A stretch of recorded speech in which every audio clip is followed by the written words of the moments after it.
For thousands of years, one question has haunted historians, engineers, and even physicists. How did a civilization without iron tools, without the wheel in construction, and without any known heavy machinery manage to lift stones weighing over 2 tons, some as heavy as 15 tons, hundreds of feet into the sky?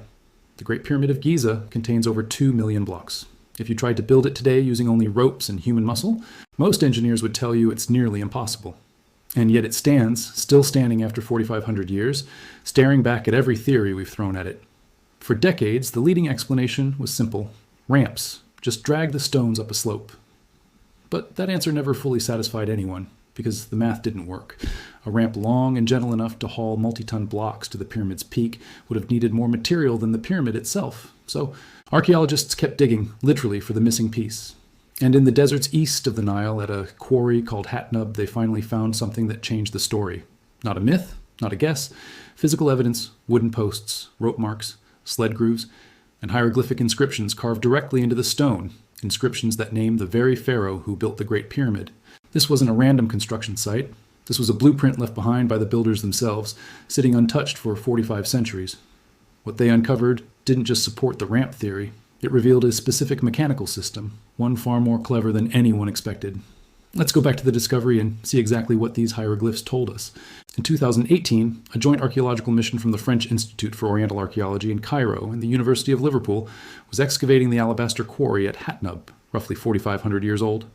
What they found was a ramp system unlike anything previously discovered in Egypt. It wasn't a simple straight incline. It was a central ramp flanked by 2 staircases with rows of post holes dug into the ground on either side. Here's how it worked. Workers attached ropes from a stone-laden sled to these wooden posts positioned along the ramp. Instead of dragging the full dead weight of a multi-ton block up a slope using pure muscle, the ropes acted as a force multiplier, similar in principle to a pulley. Teams of workers could pull the sled upward at a much steeper angle. In some sections, a slope of 20% or more, something previously thought too steep to be practical without this kind of leverage system. Archaeologists matched tool marks and construction style at the site to the reign of King Khufu, the pharaoh who commissioned the Great Pyramid. And crucially, they found inscriptions bearing his name directly at the ramp site, tying this exact engineering method to the time frame of the Great Pyramid's construction. According to Yannis Gordon, co-director of the excavation, this kind of combined ramp and staircase system, using posts and ropes to assist hauling, had never been documented anywhere else in Egypt before this find. His colleague Roland Enmarch noted that the rope and post arrangement functioned essentially as a mechanical aid, easing the burden on the workers pulling the sled. This discovery didn't claim to solve every mystery of pyramid construction. Moving stone up a quarry ramp is a different engineering challenge than stacking blocks 250 feet into the air on the pyramid itself, and researchers are still cautious about that distinction. But it gave, for the first time, physical proof of a specific lifting technique used during Khufu's reign. Not speculation, not artist reconstructions, but post holes, rope grooves, and hieroglyphs carved by the actual workers. Excavations at Giza have also uncovered the workers' village itself, complete with bakeries, dormitories, and medical facilities, along with tombs bearing hieroglyphic titles like Overseer of the Side of the Pyramid. These weren't slaves, as popular myth long suggested. They were organized, skilled, paid laborers, working in rotating crews, supported by an infrastructure built to sustain a massive, coordinated construction project. So the answer, as it stands today, isn't aliens, isn't lost technology, and isn't magic. It's ropes, wood, sweat, and one of the most sophisticated labor systems of the ancient world, engineered by people who left their own instructions carved into the stone for us to find 4,500 years later. To understand why this question has remained open for so long, you have to understand what the Egyptians didn't leave behind. The Great Pyramid itself is almost entirely undecorated. Unlike later tombs, its interior walls are bare limestone, with no murals, no inscriptions, no scenes of construction. This has puzzled Egyptologists for generations. Khufu, the pharaoh who commissioned it, built what remains one of the most technically accomplished structures in human history. Yet he left no written account of how it was built. Some scholars believe the silence was intentional, that the pyramid's purpose was purely religious, and any depiction of its mundane construction would have been considered inappropriate for a monument, meant to launch a king into the afterlife. Others simply believe the evidence existed elsewhere, in administrative records and worksite documents that either haven't survived or haven't yet been found. Either way, the absence of a blueprint doesn't mean the absence of evidence. It just means historians have had to look elsewhere. One of the most important pieces of elsewhere evidence doesn't come from Giza at all. It comes from a tomb over 300 kilometers south in a place called Deir el Bersha, belonging to a nobleman named Jehudi Hotep, who lived roughly 4 centuries after Khufu, during Egypt's Middle Kingdom. On the wall of his tomb is a scene that has become one of the most reproduced images in Egyptology. 172 men arranged in 4 rows, hauling an enormous seated statue of Jehutihotep himself, roughly 6 meters tall and weighing an estimated 60 tons, across open ground on a wooden sledge. The statue isn't being lifted, it's being dragged. And in front of the sledge, positioned at its leading edge, stands a single figure pouring liquid onto the ground. For a long time, that detail was treated as almost incidental, a ritual gesture rather than an engineering technique. That assumption turned out to be wrong. In 2014, a team of Dutch physicists at the University of Amsterdam, led by Daniel Bonn, decided to actually test what happens when you drag a heavy object across wet sand versus dry sand. Their findings, published in Physical Review Letters, showed that the right amount of water added to sand can cut the friction of dragging a sledge by as much as 50%. Too little water and the sand stays loose and grainy, offering high resistance. Too much and the sand turns to mud, which is worse. But at the right saturation point, water creates capillary bridges between individual sand grains, essentially gluing them into a firmer, more stable surface that reduces the drag on the sledge runners dramatically. That single figure pouring water in the Jehutihotep relief wasn't decoration. It was documentation of a real, physically verified construction technique. An engineering solution the Egyptians had clearly already worked out 1,000 years before it was tested in a modern physics lab. This matters because it tells us something important about how to read Egyptian art. These weren't just symbolic or religious images meant to flatter the dead. In many cases, they were literal records of how things were actually done, rendered with enough precision that scientists thousands of years later could confirm them experimentally. That single insight has reshaped how historians approach other depictions of construction work, treating them less as artistic convention and more as technical documentation. But dragging a statue across flat ground and lifting 80-ton blocks over 100 meters into the air are 2 very different engineering problems. For the actual pyramids, the dominant theory for over a century has centered on ramps. The basic logic is straightforward. If you can't lift a heavy object vertically, you build an inclined surface and drag it up instead, converting a lifting problem into a hauling problem. The same kind of problem the Jehutihotep relief shows being solved with wet sand and manpower. The debate has never really been about whether ramps were used. Nearly every serious Egyptologist agrees they were, because you can see the remains of construction ramps at other sites, including one near the unfinished pyramid at Meidum and traces at other quarry and construction locations. The debate has been about what shape those ramps took at Giza specifically, because a straight ramp, long and gentle enough to be practical for hauling multi-ton blocks, would have required an almost absurd volume of material. Engineers calculated decades ago that a straight ramp reaching the pyramid's full height, at a workable incline of around 8 to 10%, would need to be over 1.5 kilometers long. Building a ramp with more material than the pyramid itself seemed impractical, both in terms of labor and logistics. This led to the spiral ramp theory, proposing that a ramp wound around the exterior of the pyramid as it rose, using the pyramid's own growing structure as scaffolding for the ramp itself. This solves the material problem, but introduces others, chiefly the difficulty of turning heavy sledges around sharp corners at each level, and the fact that a spiral ramp would obscure the corners of the pyramid, making it far harder for builders to check that the structure remained precisely aligned and symmetrical as it rose, something the Egyptians clearly cared about given the pyramid's near-perfect geometry. A third theory, championed by French architect Jean-Pierre Houdin, proposes an internal ramp, a corridor spiraling up through the inside of the pyramid itself rather than around the outside, with an external straight ramp used only for the lower third of the structure before construction shifted to the internal passage. Houdin's theory gained significant attention in the early 2000s and was explored using muon radiography and 3D modeling, but it remains unproven, and no internal ramp has been definitively confirmed inside the Great Pyramid, despite the discovery of large hidden voids using cosmic ray imaging in recent years, including the so-called Big Void identified by the Scan Pyramids project in 2017 through 3 independent muon detection methods. That void, roughly 30 meters long, sits above the Grand Gallery, and while its exact purpose remains unknown, some researchers have speculated it could be connected to construction techniques rather than serving a ritual function, though this remains firmly in the realm of hypothesis rather than established fact. What has moved from hypothesis to established fact more recently is not how the blocks were lifted, but who lifted them, and that shift has quietly rewritten one of the most persistent myths about the pyramids. For most of modern history, popular imagination pictured the pyramids built by enslaved masses, whipped into labor under a tyrannical god-king, an image cemented by biblical association and centuries of art and film. Archaeological evidence gathered over the past 3 decades tells a very different story. Beginning in the 1990s, excavations south of the Giza Plateau, led in large part by Zahi Hawass, uncovered an entire settlement, now often called the Lost City of the Pyramid Builders, containing bakeries, breweries, dormitories, and administrative buildings capable of supporting a large seasonal workforce. Graves found near this settlement belong not to slaves, but to workers who were buried with a dignity that would have been unthinkable for enslaved laborers, close to the pyramids themselves, an honor reserved for those considered to have performed meaningful, respected labor. Inscriptions in these graves record specific job titles, more than 20 of them, including overseer of the side of the pyramid and artisan, indicating a workforce organized into specialized roles and hierarchical crews, rather than an undifferentiated mass of forced labor. Excavators also found the remains of thousands of animals at the site, including cattle and goats, representing a diet substantial enough to feed an estimated 10,000 workers a day.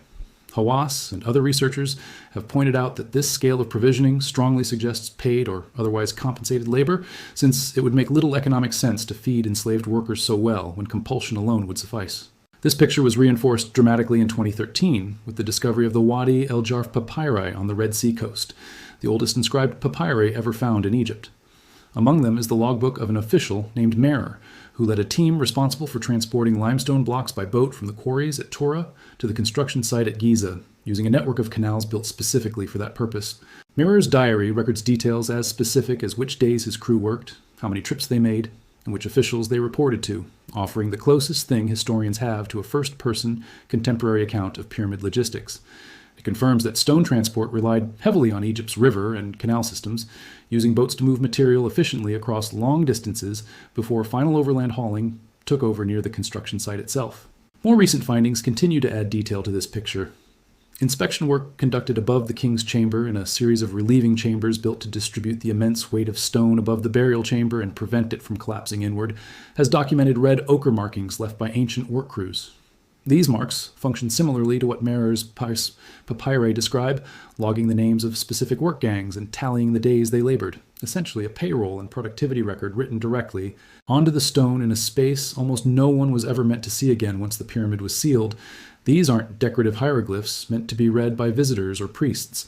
They're functional bureaucratic marks, left by the actual construction crews as part of the ordinary business of managing a massive building project. And their content lines up closely with what the Wadi el-Jarf papyri already suggested about how labor was tracked and organized. So if the workforce question has been substantially answered, what about the lifting itself, the actual mechanics of raising 80-ton blocks of granite quarried hundreds of kilometers away in Aswan up into the heart of the pyramid to form the roof of the king's chamber? Here the evidence becomes thinner, and honest historians are careful to distinguish between what has been demonstrated and what remains theoretical. The Greek historian Herodotus, writing around 450 BCE, roughly 2,000 years after the Great Pyramid was built, recorded an account he had been told by Egyptian priests, describing machines made of short wooden planks used to lift blocks from one level to the next, moving them upward in stages as the pyramid rose. Herodotus was writing centuries after the fact, relying on second-hand oral tradition, and his account has never been definitively confirmed by physical evidence. But it isn't dismissed outright either, because it describes a method consistent with a technology the Egyptians are known to have used elsewhere, the lever. The shaduf, a simple, counterweighted lever device used across ancient Egypt and Mesopotamia for lifting water from rivers and canals for irrigation, is well documented in Egyptian art from as early as the New Kingdom, and possibly earlier. It consists of a long wooden beam balanced on a fulcrum, with a bucket or container on one end and a counterweight on the other, allowing a single person to lift a heavy load with minimal effort by relying on leverage rather than raw strength. Some researchers have proposed that a scaled-up version of this same basic principle, using stone counterweights and wooden levers rather than water buckets, could have been used to incrementally raise pyramid blocks a short distance at a time, worked repeatedly in stages up the height of the structure. This is sometimes referred to as the lever and fulcrum or rocking lever theory, most notably explored in modern times by engineer Wally Wallington, who demonstrated with small-scale, low-tech experiments that a single person can move and even lift multi-ton concrete blocks using nothing but wooden levers, fulcrums, and careful weight distribution, no ramps, no pulleys, and no large crew required. Wallington's demonstrations don't prove this is how the Egyptians did it, but they do prove that lever-based lifting of heavy stone is mechanically plausible with technology well within the Egyptians' known capabilities. The objection historians have long raised against machine-based lifting theories is a resource one. that ancient Egypt lacked wood suitable for building large, sturdy lifting devices, since native Egyptian trees tend to be short, twisted, or otherwise poorly suited to structural use. But this objection has weakened considerably in light of what's now known about Egyptian trade. The Palermo stone, a fragmentary royal annal carved in stone recording events from Egypt's earliest dynasties, records that Khufu's own father, Sneferu, sent a fleet of 40 ships to Lebanon specifically to bring back cedar timber, a wood renowned in the ancient world for growing straight, tall, often reaching 25 meters in height, and strong enough for major construction and shipbuilding. Cedar beams have in fact been found inside some of Sneferu's own pyramids, and a full cedar ship, the Khufu ship, was discovered disassembled in a sealed pit directly beside the Great Pyramid itself, confirming that Egypt had both the access to suitable timber and the woodworking skill to construct large, precise wooden structures during exactly this period. The wood objection, in other words, no longer holds up as strongly as it once did. The materials for lever-based lifting devices were demonstrably available. Whether they were actually used remains unproven, but it is no longer possible to dismiss the theory on resource grounds alone. What emerges from all of this isn't a single tidy answer, and viewers hoping for one clean revelation may be disappointed, because the honest picture is more interesting than that. The construction of the Great Pyramid likely involved several techniques working together rather than one master method. Wet sand almost certainly reduced friction for sledges, hauling blocks across the desert floor, a technique confirmed both by ancient artwork and modern physics. Canals and boats moved stone efficiently over long distances from quarries at Tura and Aswan, confirmed directly by Merer's own written record. Ramps, whether straight, spiral, internal, or some combination used at different construction phases, almost certainly raised the bulk of the pyramid's stone to height, since no plausible alternative fully explains how millions of blocks were moved without one. And for the heaviest, most precisely placed stones, particularly the massive granite blocks over the king's chamber, lever-based lifting devices, similar in principle to the shaduf but scaled dramatically upward, remain the most mechanically plausible theory historians have, supported by known Egyptian technology, confirmed timber access, and modern experimental demonstrations of the physics involved, even without a single inscription that spells the method out explicitly. That last point is worth sitting with, because it says something important about how history actually gets uncovered. There was never going to be one hieroglyph, one secret inscription hidden behind a sealed door that instantly explains 4,000 years of engineering mystery in a single revelation. That's not how archaeology works, and any claim that promises exactly that kind of instant, singular answer should be treated with real skepticism. What actually happened is slower and, in its own way, more remarkable. A tomb painting 500 kilometers from Giza confirmed a friction reduction technique. A shipwreck in a sealed pit confirmed access to shipbuilding grade timber. A diary written on papyrus and buried near the Red Sea confirmed the existence of a canal transport network nobody had fully documented before. Red ochre marks in a chamber almost no living person had seen confirmed how labor gangs were tracked. Each piece on its own answers only a fragment of the question. Together, accumulated patiently over more than a century of excavation, they form the closest thing to a complete answer that modern historians have ever had. And that picture continues to sharpen with every new excavation season at Giza and beyond. The Great Pyramid was completed by most modern estimates in a construction window of roughly 20 years, a scale and speed of building that remains genuinely staggering by any standard, ancient or modern. It required not a single secret machine, but an entire integrated system, a supply chain stretching from the granite quarries of Aswan to the limestone quarries of Tura, a transport network of canals and specially built harbors, a workforce organized into named ranked crews who were housed, fed, and by all appearance respected for their labor, and a set of overlapping mechanical solutions, sledges, wet sand, ramps, and very possibly levers, each applied where it worked best. It stands today not because of one clever trick lost to time, but because of an extraordinary civilization's ability to organize labor, logistics, and engineering knowledge on a scale that few societies before or since have matched. That, more than any single hidden hieroglyph, is the real story the evidence tells. Before a single block could be dragged, floated, or raised, it first had to be cut from bedrock, and the quarrying process itself reveals just as much engineering sophistication as anything involving transport or lifting. The limestone that makes up the vast bulk of the Great Pyramid, roughly 2.3 million blocks of it, was quarried directly on the Giza Plateau itself, from a site now known as the Central Field Quarry, located just south of the pyramid. This proximity mattered enormously.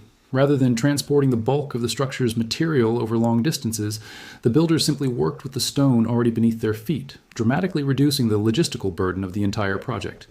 The finer, whiter limestone used for the pyramid's outer casing stones, The polished surface that would have made the completed structure gleam in the desert sun came from across the Nile at Tura, a quarry site whose stone was prized specifically for its smoothness and lack of visible fossil inclusions, qualities that made it suitable for a surface meant to be seen and admired rather than hidden within the core structure. Cutting the limestone itself relied on a set of tools that were, by later standards, remarkably simple. Egyptian quarry workers used copper chisels and saws, along with dolerite pounders, hand-sized balls of an extremely hard volcanic rock, to hammer and grind through the softer limestone bedrock. Copper is a relatively soft metal, and quarry workers would have needed to resharpen or replace their tools constantly, an inefficiency that historians believe explains part of why the workforce needed to be so large. It wasn't that lifting blocks required enormous manpower alone. It was that the entire production chain, from quarrying to transport to placement, demanded a continuous, organized labor pipeline, with different specialized crews handling each stage. Workers would cut channels around a block's perimeter, then use wooden wedges driven into the channels and soaked with water to gradually expand and split the stone free from the surrounding bedrock, a technique that leverages the expansive force of swelling wood fibers rather than brute chiseling alone.